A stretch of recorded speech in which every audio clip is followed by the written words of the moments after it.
Bienvenue dans Tribune et Podium, le podcast pour vivre les émotions du sport. Je suis Solène Rigoulet et chez moi le sport est une histoire de famille, c'est ancré dans mes gènes. Très tôt, je développe une passion pour l'Olympique Lyonnais et les sports d'hiver.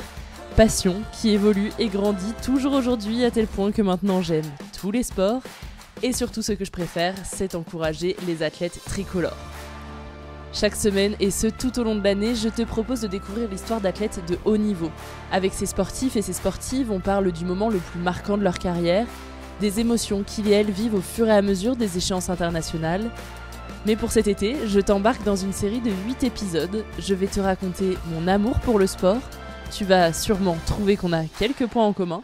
Et je vais aussi faire le bilan de cette première saison de Tribune et Podium, te parler de la suite, avec des objectifs sportifs en ligne de mire.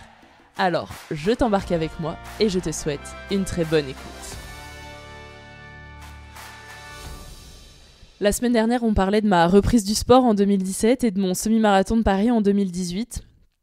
Sauf que, en réalité, après ce gros challenge, j'ai plus l'envie.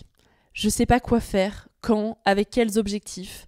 Cette période, elle est assez compliquée en fait. Je continue d'aller à la salle, mais avec aucune envie précise. Je sais que le sport, ça me fait du bien, mais je sais pas pourquoi je continue en fait à ce moment-là. Je sais pas pourquoi j'y vais, pourquoi je le fais. Vient alors le Covid et le confinement, alors que le monde entier est à l'arrêt. Moi j'ai de la chance, je suis assez reconnaissante de la chance que j'ai eue pendant ce Covid, parce que je vis un confinement de luxe dans une maison, avec des proches et suffisamment grande aussi pour s'isoler, quand tu le souhaites. Donc c'est ce que je fais, et c'est ce que tout le monde fait dans cette maison d'ailleurs.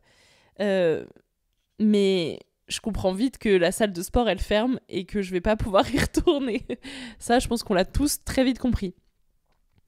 Du coup, je décide de prendre un abonnement à l'application qui a été créée par Sissi Mua et son copain Tini, qui s'appelle Train Sweat It.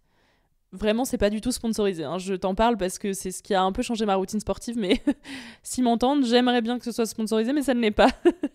Moi, là, en fait, je les suis sur les réseaux sociaux depuis longtemps, et donc le Covid, le confinement, c'est un peu l'occasion de sauter le pas. Sur le moment, comme tout le monde, je pense que je profite d'une offre confinement parce que besoin de bouger, mais je me dis, après, c'est sûr, je résilie l'abonnement.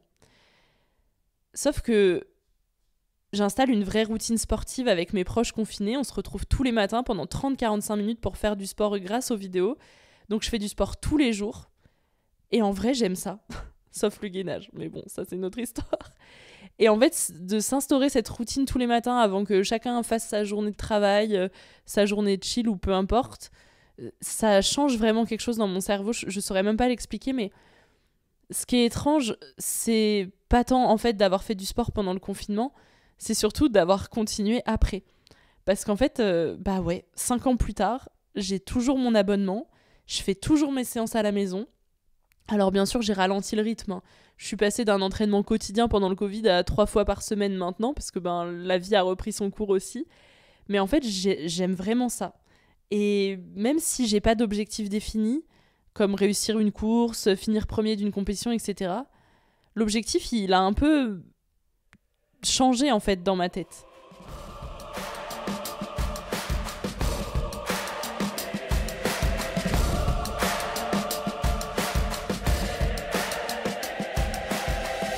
Maintenant, ce que j'aime, c'est me sentir facile sur une séance. Ça veut dire que j'ai progressé, que je peux charger plus.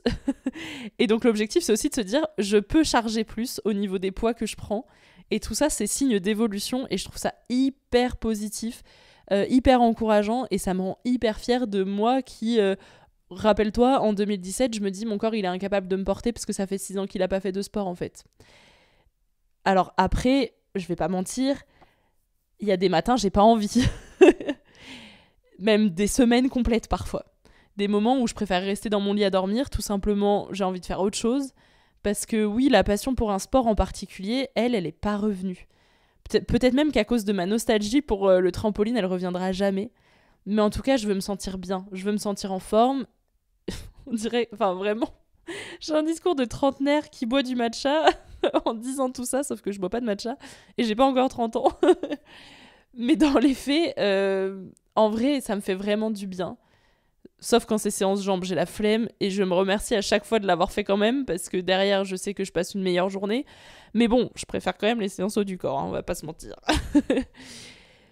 Donc, je sais pas vraiment expliquer ce qui a changé dans mon cerveau, mais je suis passée d'un objectif de sportif en fait que je pouvais avoir en tant que trampoliniste à me dire je veux monter sur la première marche du podium, je veux me qualifier pour les France ou quoi, ou je veux passer cette ligne d'arrivée sur une course, à tout simplement c'est un objectif de 3 séances par semaine parce que c'est ce qui me fait du bien. Si j'arrivais à en faire plus, c'est trop cool, ça veut dire que j'ai été productive sur mon taf, que je me suis dégagé du temps pour ça.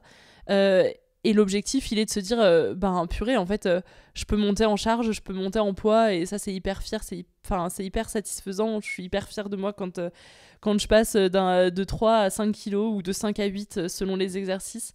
Donc, c'est un peu inexplicable et c'est inquantifiable, sauf pour ce qui est de chargé, évidemment.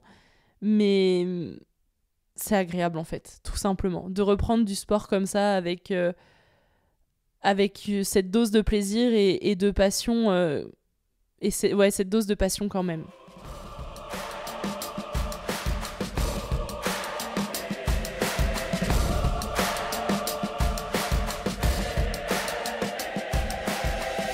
Merci d'avoir écouté cette histoire de sport estival. J'espère que cette mini-série te plaît. Je compte sur toi pour t'abonner à Tribune et Podium sur ta plateforme d'écoute préférée et je suis curieuse de savoir quel athlète tu aimerais entendre dans ce podcast dès la saison 2 en septembre. Tu peux me le dire en MP sur Instagram sur le compte Tribune Podium ou tout simplement en laissant un avis sur Apple Podcast ou Spotify. Et je vais te livrer un petit secret. Dans le premier épisode de la saison 2, je reçois un volleyeur français double champion olympique. Mais ça reste entre nous. Et on se donne rendez-vous tous les mardis pour découvrir des histoires humaines dans Tribune et Podium. Écrivons ensemble notre histoire sportive. Ciao!